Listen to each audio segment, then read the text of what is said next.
KCAA. Are you ready for a new experience? To see life from another point of view? New hope, new expression, new joy. This is your radio hour. Welcome to Viewpoint with Father John. And welcome, friends. You are tuned to NBC Radio, KCAA, 1050 AM, 102.3 FM, 106.5 FM, or you can listen from anywhere in the world at kcaaradio.com. This is Viewpoint with Father John. I am your host, Father John Reed. Just a reminder, you can follow us on both Instagram and Facebook. Just look up Viewpoint with Father John. Or if you've missed the show, you can go to YouTube and put Viewpoint with Father John, KCAA, in the search bar, and all the last 3 years of shows will come up so you can see them. And there's some shows there that are worth watching again because there's been some guests that just are fabulous, including the one I have this evening. You can also follow me on Twitter. The Twitter. I'm getting Twitter-pated. Yes, you are. at Father John Reed. And R-E-I-D is the proper spelling, Irish, I say. So come follow me over there and send me some stuff. Nothing political, thank you. All of God's children are endowed with extraordinary purpose and ability. I'm on a quest to help as many as possible in fully realizing their divinely inspired potential. Disposing of false narrative and embracing genuineness inspires clarity of purpose. My role is to help overcome self-imposed limitations in realizing one's spiritual potential. And folks, again, I want to tell you about the best pharmacy in the Inland Empire, which is Claremont Pharmacy on the corner of Arrow Highway and Indian Hill Boulevard. Dr. Nikki Ho owns this place, and you know what? I've been a customer there for over 3 years, and they do such a great job with my prescriptions. I'm never late on medication refills because she sends me a little email saying, hey, it's time. They're always done right. And when I don't know about a certain medication, she goes out of her way to go over it with me. Also, she is doing the COVID-19 vaccines. So if you need a place to go, call Claremont Pharmacy and make an appointment, and Dr. Nikki Ho will get you in and give you your shot. I apologize for my voice tonight. I've been dealing with bad asthma attacks last night and today. And so because of that, you use an inhaler, you lose part of your voice every time. And so, yes. But I feel like I got a breath of fresh air, and I'm grateful for it, or a breath of smoggy air. At least some breath. That's what some counts. Breath, that's right. Yeah, I feel like I should be singing, "You Take My Breath Away." Anyhow, Maybe not. Maybe not. Yeah. Welcome to KCAA Radio and Karaoke. So anyhow, my guest this evening, boy, I'm going to have to come to you for therapy. I'm just really struggling this evening. I can't find words at night either. It probably won't help. Oh, that's right. Well, maybe we should play a game of Scrabble. Right. Anyhow, my guest is Jill Johnson-Young. She's an LCSW and author of this fabulous book, The Rebellious Widow. I know it's fabulous because I've been reading this, and there's really good stuff in here. She's in private practice in the Riverside area, but she does a lot of specialty with people with dementia and people who are in grief because they have someone with a terminal illness, both before and after death. Yes, end of life and then post-loss. Yes. So she was here a couple weeks ago, and we had a fabulous time. And since then, I've been reading her book, and I'm speaking to all the therapists out here right now. You all need to read this book. Every single one of you. If you're dealing with families with any of these issues, I know what I'm getting all my friends for Christmas this year, and I'm cheap. That's how good this is. And so I've really been enjoying this, and you other people should read it as well. But I really want to see people in the professional counseling arena because, Gabby's not going to let me read it night anymore because I keep yelling, yes. And she's trying to sleep, and you can see, for those of you can see. He's highlighted it, folks. It is so highlighted. Now, I'm willing to sell you a pre-highlighted copy. So. They need to highlight their own copy? I'm trying to make a dollar here. Okay. Okay. I'll give you another one. So anyhow, Jill, welcome to the show, and thanks Thank you for coming for having back. me. It's been so nice to be back here already. Well, you know what? I got such great comments from just 2 weeks ago when you're here, people letting me know that they desperately needed what you had to share. Particularly people who are in a relationship where someone is terminally ill, or that are the children of parents that are terminally ill, all kinds of stuff. And so I know we have a lot to talk about tonight. And I was going to wait to the second segment to get into this, but you know, I think I'm going to just start off with this. Not everyone gets treated equally. No, there's some definite differences in how different couples and different people are treated at end of life. And I love... And through illness. Yes. And I love when you're highlighting your to-do list, the things you need to know, the notebooks and stuff, and we'll talk about that as well. But one of the things you talked about that really hit me hard and deep and really opened my eyes where they really needed opening was how to navigate the system in same-sex relationships.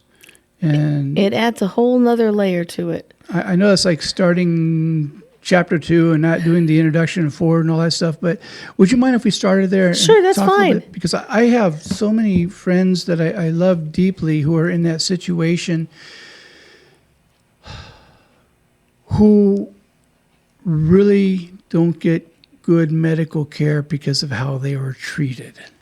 You really have to be able to be your best advocate. Yes. And if you don't have a voice, to have someone there to advocate for you.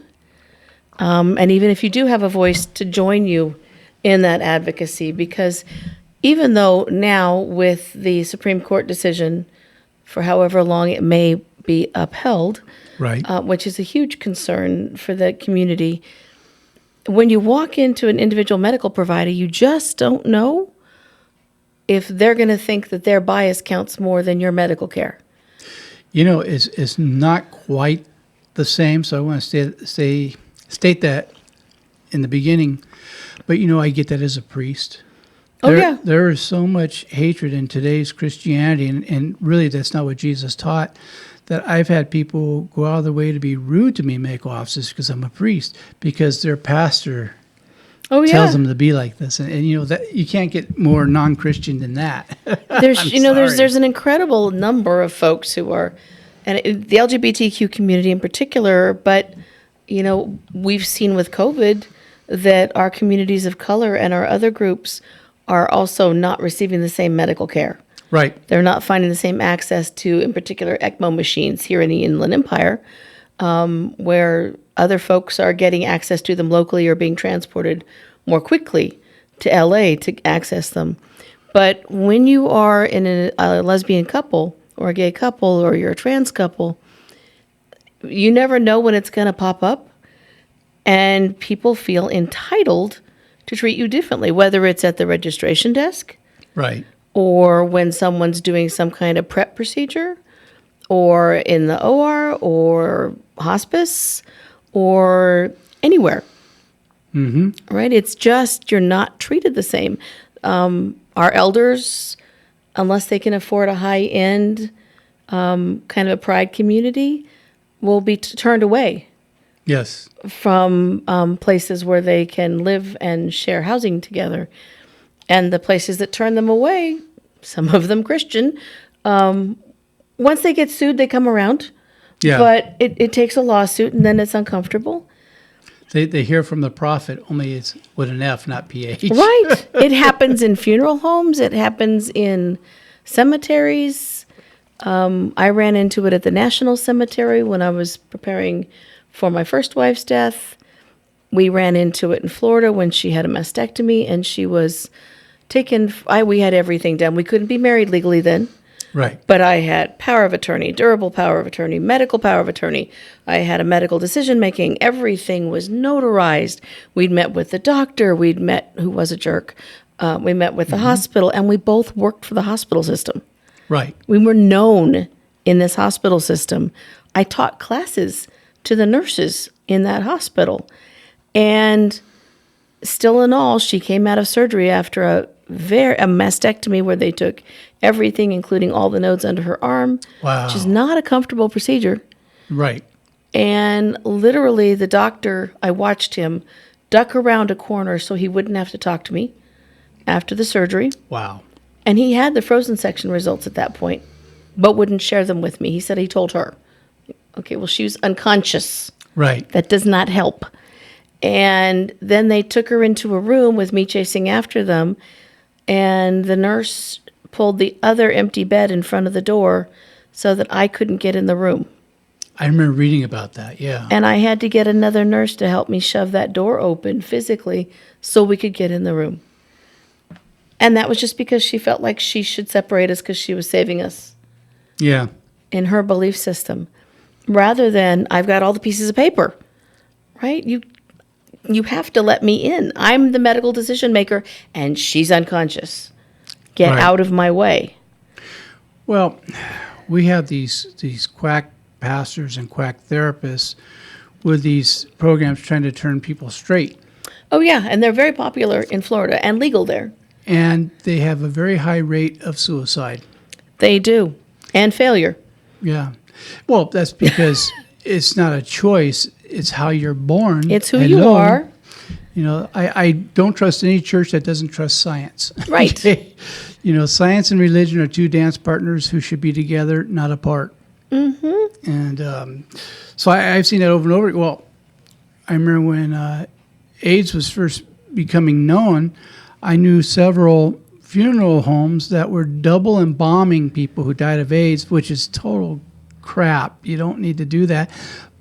But the people were having to pay double for this, otherwise they would not do the services. And it was part of it was because they were trying to bilk them. The other part was because they were hoping they would go somewhere else. They didn't want them. Yeah. Right. So my wife dealt with that. She's an embalmer. And she had people driven up to the back door in the middle of the night where she worked in Arizona because the front staff wouldn't let anyone in who died of HIV. So she'd embalm them overnight. Yeah, I had a friend that was an embalmer. He didn't work for a funeral home. He was a bartender. He got people embalmed every night, man. Best way, right? That's right. Well, alcohol here and there, everywhere, right? So yeah, during the early AIDS crisis, we had couples who were couples but had no standing. Right. And so when one died, the family of the other came in and cleaned out the house, sold it. If it wasn't titled properly, that person got left with nothing. There were ashes that disappeared and funerals that occurred without people. And even with marriage today being legal, we've got youngsters who don't know that they're really lucky that those of us who were out in the street protesting for them, Right. they get married and they need to protect themselves. And yes, that's a strong opinion, folks. Live with it. And they also, even if you are married, it doesn't matter. There will be people who will say, well, I disagree with that. Like, you get to choose to disagree with someone being married and then therefore not treat them as married. Yeah. And at the end of life, you need to be treated with respect. When a police officer pulls you over for speeding, you can tell him, you don't agree with that, and see if you don't get a ticket still. Right. Right. I mean, we ran into it at the registration desk at one of our local hospitals when my second wife was having a cardiac cath done. Yeah, that's okay. Nervous major. making, right? Nervous making moment. We're checking in, and they look at us and they said, "Do you have your marriage license with you?" And I looked over at the other couple registering next to us, and they weren't being asked for it. Right. And I said, "Did you ask them?" "I'm asking you." And just then, somebody in the back recognized me. And I'm somebody who tends to get into the newspaper and write that kind of stuff. I leave an impression, and they said, "You don't want to mess with her. Don't ask for that. Let them in." Right? But somebody else would have been pushed around. Yeah. So let's talk a little bit about this. What are some to-do things being prepared for ignorant people? Oh, that's beyond ignorant. I'm sorry. They're stupid. And ignorant is just not knowing. Stupid is not being able to be taught. And I'm sorry. And biased. I'm sure I'll get some letters on that. But if you're going to write a letter about it, make sure you spell everything right so that you can look more intelligent than your opinion. Anyhow, I'm sure that will get me a couple of, what do they call those? Emojis. Oh, indeed. We need some positive emojis right now, folks. Yeah. I keep getting these ones that look like chocolate sundaes. Right? I don't know what that's all about. It's the new color for cars now these days. Have you noticed? I haven't. We've been car shopping, and that color is on every new car line. And I keep thinking, why would you want a car that looks like a poop emoji? That makes no sense. But okay, whatever. Because as fast as, never mind.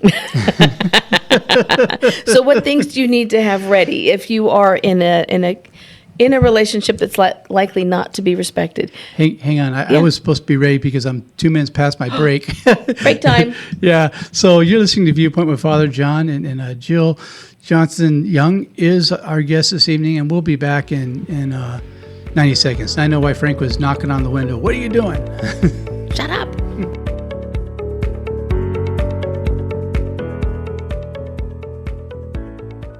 The loss of a loved one is one of the most challenging experiences in a person's life. It's hard to know where to turn to make your loved one's final arrangements. Jesse Ruiz at Personal Funeral Planning in Ontario will treat you and your loved one with the respect you deserve. Jesse served in the Marine Corps in Desert Storm and understands what it takes to provide loyal, personalized, and empathetic service to those who need it most. The families of Michael Jackson, Brittany Murphy, Ed McMahon, and many others have trusted Jesse to provide them with the highest level of service and support. To work with Jesse, call 909-762-4027, 909-762-4027, or visit their website, www.4pfp.org, www.4pfp as in personalfuneralplanning.org. Jesse Ruiz and Personal Funeral Planning, veteran-owned and operated, helping you plan a personal, lasting tribute for your loved one.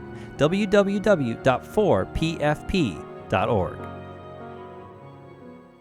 102.3 FM, K292 FQ, Riverside.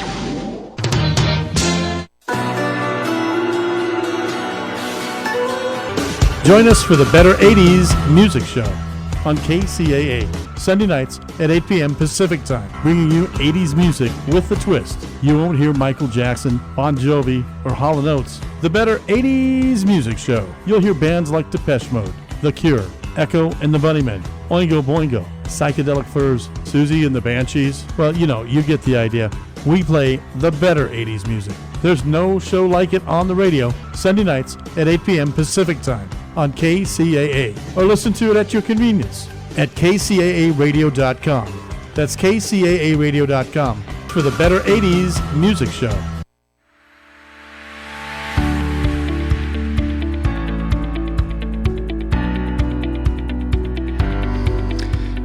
And welcome back. You are tuned to NBC Radio, KCAA, 1050 AM, 102.3 FM, 106.5 FM, or you can listen from anywhere in the world at KCAA Radio or call AAA.com. This is Viewpoint with Father John. I'm your host, Father John Reed, and I forgot to mention something at the beginning of the show, and that is Lakeside DJ service. And the picture's coming up right here. This is good stuff. You like how this radio show sounds? Well, the guy who's the sound engineer is in the booth, and he's the one doing this. So go to lakesidedjservices.com to book him for almost any occasion. And I guarantee that you will be happy. He'll sit down with you and go over the music you want, the kind of entertainment you want. He even show up topless if you want him to. He's good. He just looked at me through the booth like, you will pay. Cost extra. Cost extra. There you go. Or a cat shirt. Yeah, but batteries are not included. And so, we're going to leave that alone. My guest this evening is the wonderful Jill Johnson Young. She's an LCSW and the author of the book, The Rebellious Widow, which I am absolutely devouring. And really, this is a must-read book. It really is. You'll be glad that you read it. I know you'll be sending me letters thanking me for suggesting it. As I mentioned before, I was serious that I'm buying this as Christmas gifts for all my fellow psychotherapists in the field, because I think this is absolutely worth its weight in gold. I'm honored Good you would stuff. say that. And, Yeah. And you'll find out if I don't mean it, I won't say it. I wrote it so that it would be useful. It's not an autobiography. It's got bits of me, Right. but it's not autobiography. It's the how-tos. No, and we're going to get into what we started talking about before we went to commercial. But one of the things I like in here is how you describe the papers you're going to need, how to put them out, how to build a notebook, and why certain things are important and where they are placed. I worked hospice for years, and I thought, you know what? Every hospice family should read this because they're going to need that notebook the way it's laid out. That's how I organized mine. Yeah. And actually, on the rebelliouswidow.com, you will find a whole handout into how to do the notebook and the front pages for each section with instructions, because I felt like we needed to have it out there, and the easier I can make it for folks, the better off we all are. And we'll get into that in just a minute, but I want to go back to where we were before the commercial, and we're talking about how to deal with these situations with people who claim to be Christian but don't act in a Christian fashion. I guess that's the best way I can put it, because when you're being mean to people and not loving, that's antithetical to the teachings of Christ. You're as not I reflecting understand them. Christ's love when you're acting like a meanie. Yeah. You're just not. Well, if you say, I love you to this person, but I don't love you to this person, your love for the first person is not real, and which means your love for God is not real, because if God is in every one of us, and that's how I was raised as a theologian, then that means you really don't love God. You're canceling everything out. Yeah. Yeah. Yeah. So when you're dealing with the meanies, you need to advocate. You need to have an advocate with you. Up until COVID, if someone was in the hospital, there was someone right next to them. I advise folks not to ever leave someone, and I know hospital staff are going, no, don't say that. But it's true. Yeah. Because, first of all, the nursing staff ratios stink. And secondly, if someone doesn't have a voice, or if they have, say, dementia, Yes. they really can't speak for themselves, and they're not safe. Hospitals are dangerous when you have dementia. Yeah. They're one of the most dangerous places you could be. I'm finding that out. Yeah, and they're not treated with respect. So you need to make sure that you are answering them when they are treating you badly, that you are advocating for information, that you are insisting on top quality care, that you fire people who are not doing it right. Right. You don't have to, you're not married to your doctor. You're not married to your hospital, and you're definitely not married to your hospice. You can fire your hospice at will. I want you to repeat that. Hospices are, especially if you're Medicare, hospice is a carve-out from Medicare, which means it's a standalone program.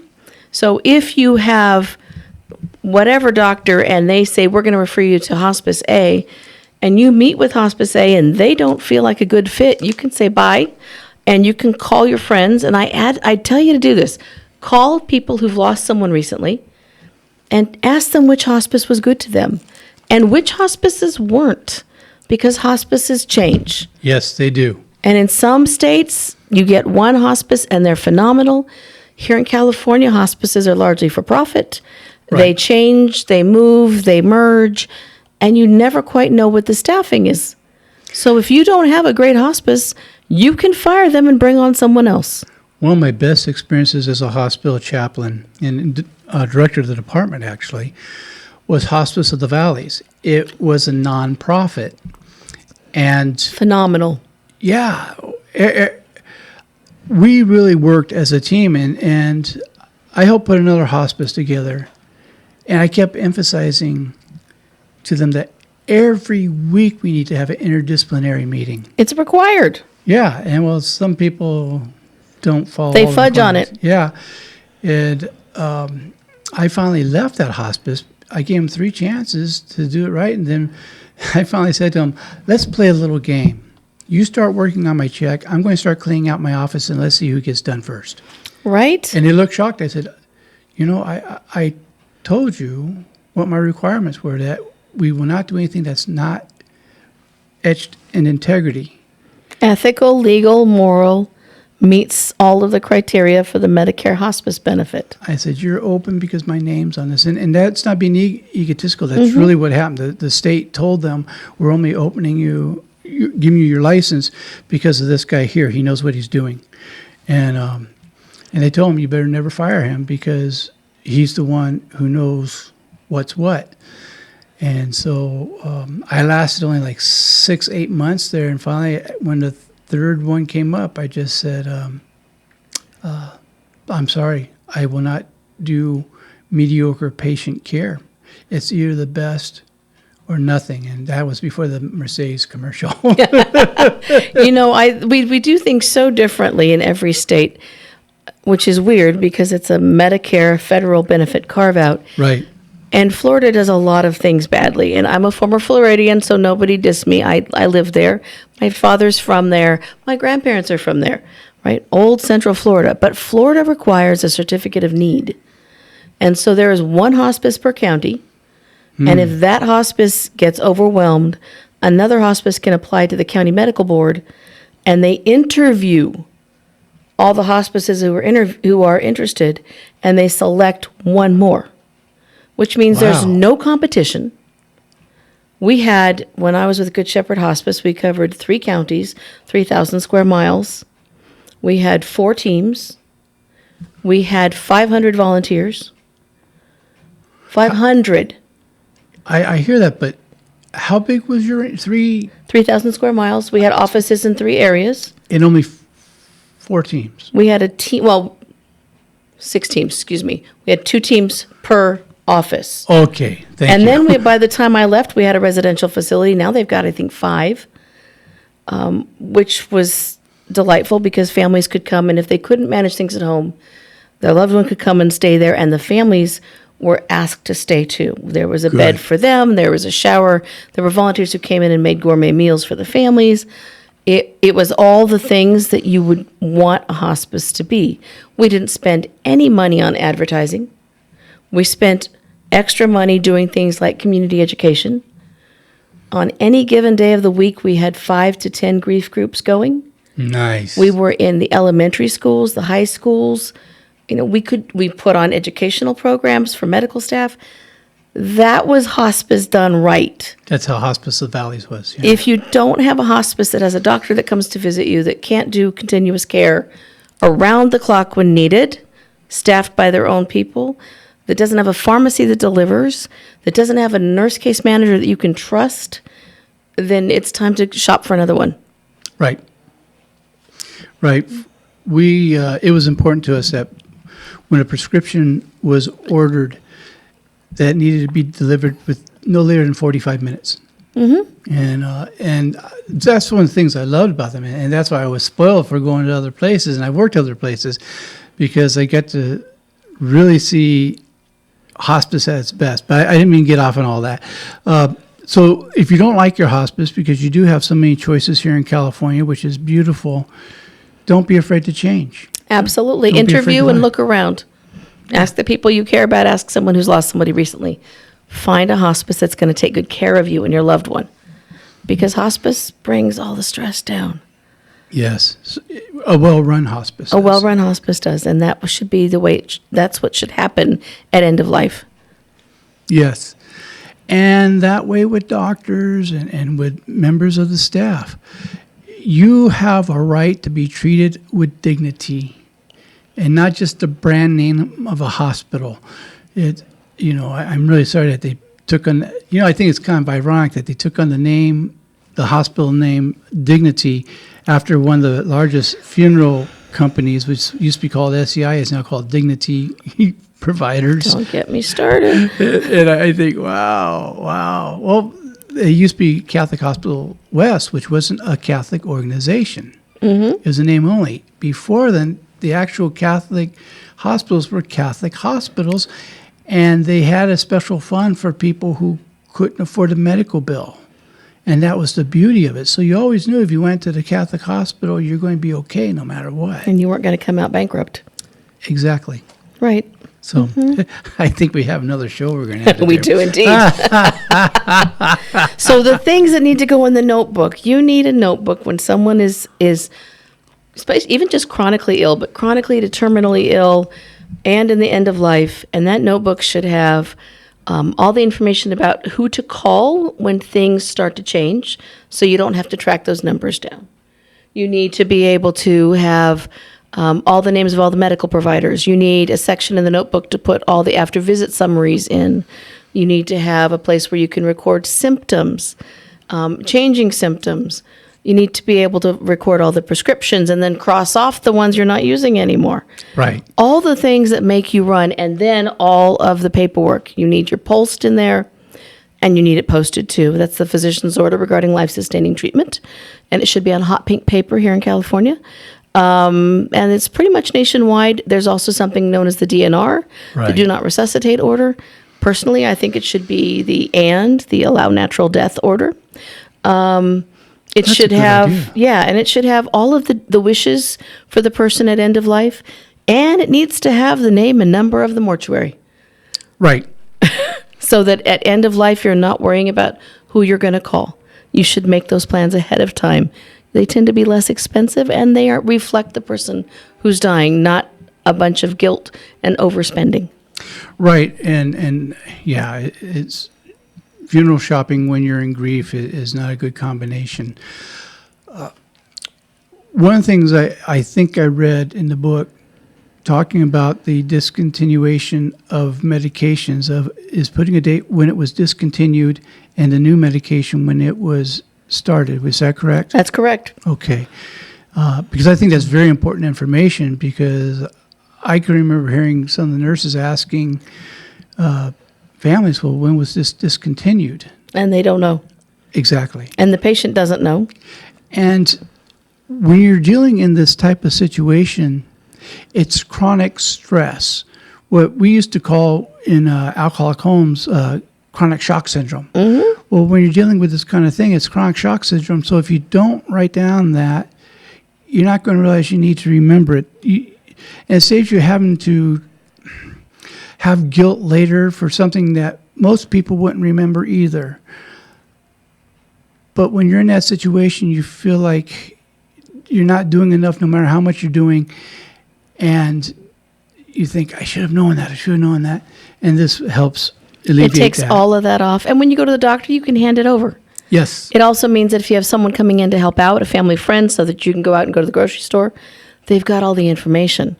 And they also won't panic and call 911 because they've got the forms there, right? Right. The other thing I really like people to put in there is some space to write down who visits Yes. and the happy moments. You know, did some memory that you never knew about come up? Write it down, because you're going to want to remember those things, and guarantee they're going to slip out of your head. Mm-hmm. But when you can go back and look at them, it's just such a gift. One of the things I loved in reading your book was the conversation with your loved one about what their wishes for their funeral is. What do they want there, including the atmosphere, and what do they not want there? Do we want it to be somber? Do we want it to be joyful? My older sister is conservative Jewish, and she reminds me, Oive is right. She reminds me, when there's when someone has died, it's a time of sadness, and it needs to be sad. And I totally respect her belief system. Mm-hmm. But in our side of the family, when someone has died, we celebrate. And so we have happy flowers, and now I know who to call for flowers. Yes, you do. And we have Hawaiian shave ice, and we wear happy colors because we're celebrating the life and who they were, right? And so if you can get your person who's dying to talk about their plans for their funeral, especially if it's someone who doesn't want to talk about their death, Right. best way ever is, well, what kind of music do you want us to play, right? We ended with Take Me Out to the Ball Game. Right, that's because Nice. Linda was an Angel fan, right? And the Navy. That's close to baseball. And the Navy hymn, right? So and those kinds of things. We want to make sure we reflect who they are. Yeah. And I did say I was going to play What Doesn't Kill You Makes You Stronger when Casper died, but I didn't. They backed me off on that idea. I thought that'd be a good one to walk into. Well, the one I want is from David Allan Coe. If that ain't country, I'll kiss your. Right? But that's So just- you should, 'cause if that's you the way can I talk roll. about those things and have them talk about what kind of things do they want read, what do they not? Yeah. Who do they want to speak and who do they not? Exactly. Because if they said, I don't want open mic, when the relatives start lining up to talk, you can say, I'm not going to violate their wishes. They said no, which is what I pulled when Linda died because she didn't want open mic. Yeah, I do a lot of funerals, and the one thing that just gets me, and it's a personal thing, but when people put words into the decedent's mouth, one, it's not sanitary. No, and they're dead, and that's kind of uncomfortable. Yeah, Right. and Aunt Josie would want you to not be sad here today, and it's like, did she say that? Or are you speaking for her? Right. Regardless of what she wanted or didn't want. Hey, speaking about open mic, Frank is looking at me like I'm going to get my knees capped if I don't go to commercial break, and he's the man to do it. He's tough. So you're listening to Viewpoint with Father John. We'll be back in 90 seconds.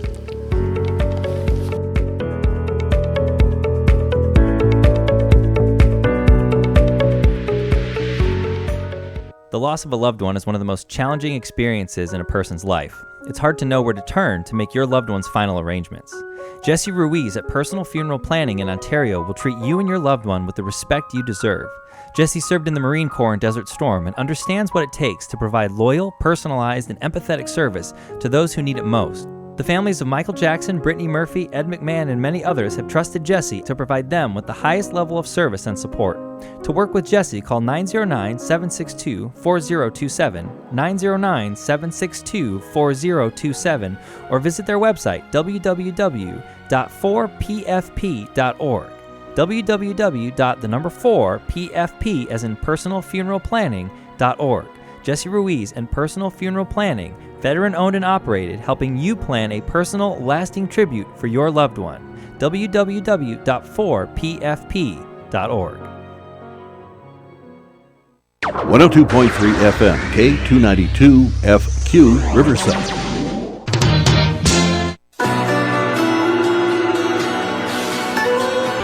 Join us for the Better 80s Music Show on KCAA, Sunday nights at 8 p.m. Pacific Time, bringing you 80s music with a twist. You won't hear Michael Jackson, Bon Jovi, or Hall & Oates. The Better 80s Music Show. You'll hear bands like Depeche Mode, The Cure, Echo and the Bunnymen, Oingo Boingo, Psychedelic Furs, Susie and the Banshees. Well, you get the idea. We play the better 80s music. There's no show like it on the radio, Sunday nights at 8 p.m. Pacific Time on KCAA, or listen to it at your convenience at kcaaradio.com. That's kcaaradio.com for the Better 80s Music Show.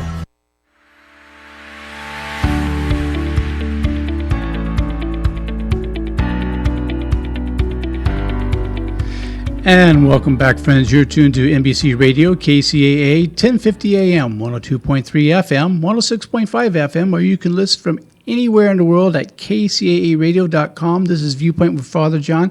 I am your host, Father John Reed, and I want to thank everyone who listens from all around the world.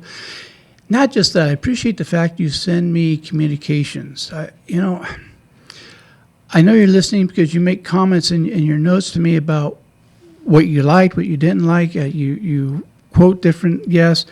And the fact that you take that time with me, I really appreciate. So thank you for doing that. We were listening through our headphones during the last commercial, and I just got to say this, even though I'll probably get beat up by the station manager. If they're really playing good 80s music, there better be some Doobie Brothers in there. There just better be. And the best part of the Doobie Brother album was they had the light paper on the album back when they had real albums that you could use as rolling paper. So, they truly were the Doobie Brothers. Yes, they were. Scandal. If you can remember how the album ended, you weren't doing it right. That's right. So anyhow, I hope pray hear the letters come from that one. And you know what? In the words of my friend Father Tom Weston, oh, lighten up. That's exactly right. So, can there be humor in death? There needs to be humor in death and Yes. grief. And we have research that shows it. Yes. And the Association for Applied and Therapeutic Humor has a lot of it available online. But we know that if people are allowed to see smiles, yes. and they're encouraged to laugh and to find joy in the day, and to remember that, when someone is dying, they can talk about the things that that they enjoyed and the things that made them laugh. It lightens the mood. Right. It changes our brain chemistry. Yes. It encourages community. And for grievers, there are so few people who let them smile. Because right. if you think about it, when someone finds out that someone you love has died, they look at you and, oh, I'm so sorry. And they make that funny, kind of screwed up little face. Yes. And they mean well. I have to catch myself when I do it. But that means no one's smiling at them. Well, yeah, and you wrote a whole part in your book about, I really did read this thing. Yes, you did. About how people expect you to act after the person has died. Oh, the grief rules, they just suck. Yeah, and how dare you get on with life? Mm-hmm. How dare you fall in love with somebody else? And I can remember, and I think we talked about this last time, that when I was running a young widow and widowers group, and they don't have to be young for this. This applies for people of all age, but it was just a group I was given at that hospice, that by the third session of this 8-week course, we're talking about sex after death, not sex with someone who's dead. Yeah, that would be wrong. I want to be real careful about that. I'm not reflective on the necto. So, right, that is not the thing. So, but when you first find somebody and you find that you're sexually attracted, so many people get angry and say, how dare you? That's the phrase, how dare you? You should be chaste the rest of your life. We're going to pretend you never had sex before, as a matter of fact. That's right. And one of the things that came from this group is that it's one of the healthiest things you can do in growing through your grief is to allow yourself to have intimate feelings with another individual. But if you read the grief literature, I know. Right? It Not for all the first says year. not for the first year. Don't even think about it. I went to an amazing training, which I'm very grateful for, the Grief Recovery Institute. But even there, and the training I went to was taught by Russell, who was one of the two founders. Even he said, oh, yeah, you got into a relationship too soon. That was a way of you avoiding your grief. I said, no, it's not. I will forever disagree with you on that. It was my way of doing my grief. And nobody gets to tell me otherwise. And we know that sexuality is part of grief. And we also know that when we have other losses that are not spouses, Right. that spouses go home from funerals and have an amazing romp in the sack. That's a way of reconnecting with life after facing mortality. Are you listening to that over there? No, I'm not. We're going to some funerals next week. We're going to arrange some, even if we don't have any. We'll need That's to call right. Jenny at That's right. sunset. So, right. So we know that, but know we Jenny. don't tell. Right. Jenny's amazing. Yeah. Jenny took care of my wife, as a matter of fact. So when we lose our intimate partner, our spouse, or whatever you want to call them, one of the things, especially after a long illness where you've been a caregiver, you have not had any intimacy sometimes for years. Yes. You have eyes, you have hands. If someone can't breathe, their kissing is really short and brief because otherwise you're going to suffocate them. Right. Right? There's all kinds of things that happen. And so, yes, having a new relationship is wanted, warranted, and the person who lost the spouse, if it was an illness, they have grieved all the way through that illness. They Right. are done with the majority of the grieving in the first 2 to 3 months. That's part of what I wanted to cover. Yeah. They are done, and yet nobody else is because they weren't living that. They weren't laying in bed all night listening to someone trying to breathe. They weren't trying to control the person with dementia romping through the house and falling. They weren't that. They were safely ensconced in their own homes with their own partners. You know, this is such important stuff because one of the things I tell families quite often that I meet for funerals is,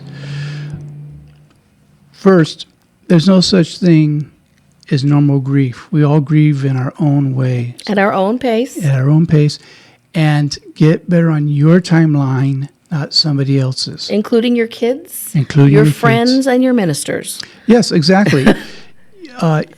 You need to be true to who you are at the pace you need to do it.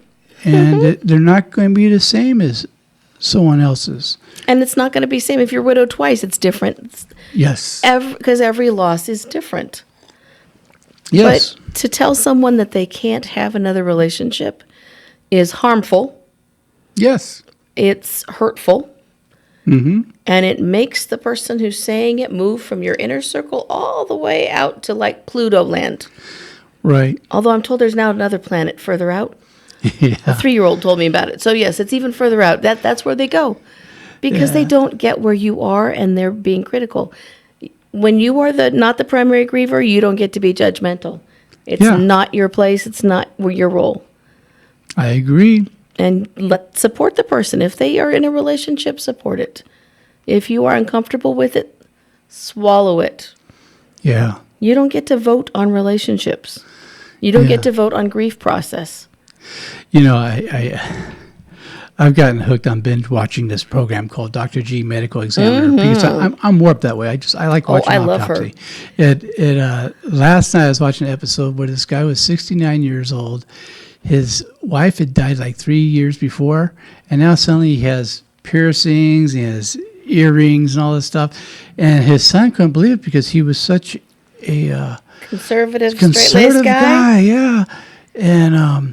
And now, what's this, grandpa disco, Right? It's finding life again. And in ways that he may not have been able to express himself before. And yet there's people who would judge him harshly for that. And I was thinking, Dr. G kept saying, who is this guy? Who is this guy? All through it. And I dig her. I really do. I think sometimes she's a little harsh with her judgments. But other than that, it's great. Gabby and I play a game where I like to see how many of the things I can guess what the diagnosis would be before she says it. I'm at about an 80%, Very good. As a medical missionary, I tell people I know just enough medicine to be dangerous, not helpful, but I know enough for diagnoses. The diagnosis part is the cool part, right? Yeah, and there was one she couldn't figure out what it was. I said, check the pancreas, check the liver. They have They have Korsakoffs. Oh, yeah, they do. And that's where you go. Brain and liver. Yeah, it turns out it was that. I can remember, and I know I'm off topic right now, but I just got to have a little fun with this. I had some Social Security cases, and someone was coming to me, and I'm not breaking any confidence with this. And so I put in my report, this is back in days where you called the phone number, you dictated, and they sent it to you. It was great. Oh, that's great. And so the doctor in charge of this, his name really was Wonka, Dr. Wonka.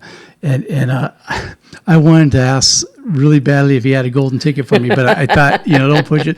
So he called me because part of my diagnosis was Korsakoff. He says, how do you justify that? And when I told him the things, he says, that's a proper diagnosis, doctor. Okay. Mm-hmm. And they had spot on. They had their Social Security check within 90 days. Because you can't argue with that one. Yeah, you can't. You can't, right? We have listeners right now thumbing through trying to. They're Wernicke-Korsakoff syndrome. Yeah, a good German name. Yeah, really bad thing, but a very good German name. Yeah, one of the 12 dementias, as a matter of fact. Yeah. But good music, too, though. Yeah, that, too. Oh, boy, I really took us around the bend on that one. So on a bender. Yeah, nice. Oh, wow, look at Snap. So, gotcha. You want a Snapple? So, anyhow, we're in our last about 6-7 minutes. So I do want to get back to what we're talking about, particularly with the grief and allowing yourself to have a life after the death. Life after loss. Yeah. Yeah, and people, it doesn't, no matter what the loss is, but if you've lost a primary partner, that is the one time in our lives that we get a complete redo. Yes. Because everything has changed. Yes. How you wake up in the morning has changed. How you do things around the house has changed. How you look at the rest of your life has changed. All the assumptions have changed. And even foods that you used to like, some of them will change. They will. And some of the foods that you ate, even though you didn't like them, will go right out the door. That's right. So this is this is your time. It is. It's your time to say, you know what?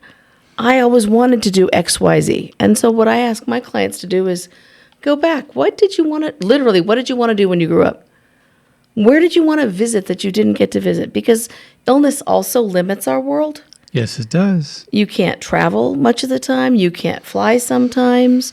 You can't eat some things. You can't do things around the house. There's a lot that shifts and gets smaller as someone gets sicker. Yeah. And so when you True. are finally through that loss, if you want to get on a cruise and go see the world and you can afford it, go do it. Yeah. Because this is your chance to redo life. And if someone offers to gift that to you, accept Say it. yes. Yes. And if anyone's listening, say yes. Yeah, it's. I've seen people feel guilty for moving on with life as though they had done something really tragically evil, and they didn't. And so what I do is say, you're not moving on. Yeah. You're moving into your new life that you didn't choose. Mm-hmm. You would never have chosen to have this loss. Exactly. You did everything you could to the best of your ability. You loved them out of this world. And now you're going to take them with you. So now we figure out how you introduce this person who died to the people who've never met them. Right. For the rest of your life. Because you're not leaving them back there. They're going with you. Exactly. Just in a different way. That's why I do something you might think I'm a little kooky for this, but if it works, it works. Mm-hmm. I encourage letter writing. Yeah. And what I do, and I do this for people that I really love that have died, I have a God box in my office. And I will write them a letter, and I'll put it in the God box. I'll leave it there for 2 weeks, and then I'll take it out and burn it because I know they know everything that was in that letter. I truly believe we live in a spiritual universe. And I've had many clients come back to me saying, you know, I really felt connected with that letter. Well, that's because you are connected. Mm-hmm. You know. The connection doesn't break. And I don't care what your religious beliefs are. Yeah. That connection doesn't break. There are far too many people who come and say, you know, they visited at our house. We know we get visits because Linda's fond of moving the pictures and making them go cattywampus. Yeah. And when she does that at our house, she does it at 2 other houses on the same night. So we know there's a visitor. I'm okay with that. We don't break that connection. We take them with us. We continue to talk about who they were realistically, Yes. not angelically. Right. We don't want to diss them, but we also don't want to make them into perfect because they weren't. I see that so many funerals that someone dies, they make him a saint. And I was doing a funeral for a guy that I knew for years, and they had done this with him. And so when I got up to do the graveside, and I could just see him smiling, I said, I don't know who you guys are talking about. Mac was never like that. Mac was the kind of guy who would say to you when you were having marital problems, I don't even know your wife, but I am on her side. And he really did say that to people. And finally, some of the people started laughing, and they realized, yeah, that was more like who Mac. I said how he was and how he is. You know. I love it when we remember people for who they are. Yes. And when it comes through, even on the funeral folder, I had one patient who had a secret recipe for his prime rib. And he said, you can't share it. So they put it on the back of his funeral folder because he was no longer there to protect it. Oh, my God. Right? Because we could laugh about that because that's who he was. Years ago, I had a funeral for a guy who was late for everything. So when we started a funeral, we rolled him in 15 minutes late in the casket. And everyone just lost it because, that was Hank. That was Hank. I'm doing that to my mother. Yeah, there you go. Well, we're in our last minute. And so what is the thought you'd like to leave our listeners with? And is there a way for them to be in touch with you that you'd like them to know about? They can find me at therebelliouswidow.com and JillJohnsonYoung.com. And what I want people to take from this tonight is, while you're still with somebody that you love, tell them how much they mean to you and make the memories and take the pictures. I don't care what size you are. And if someone has died, remember them accurately and share them with the people who are around you now. Thank you. Those are precious thoughts. And I thank you for once again allowing me to come into your home. If no one this week told you that they love you, let me be the first. And remember, the greatest, most valuable gift you can give to another individual won't cost you a penny. It's called kindness. And I'll end with a quote from Dr. P.P. Jackson, who was speaking at I believe it was Cambridge at the time, when he looked out upon all his colleagues and he said, it's no use trying to be clever. We're all clever here. Just try to be kind, a little kind. So we'll be back next week with Viewpoint with Father John, and peace and blessings be unto you.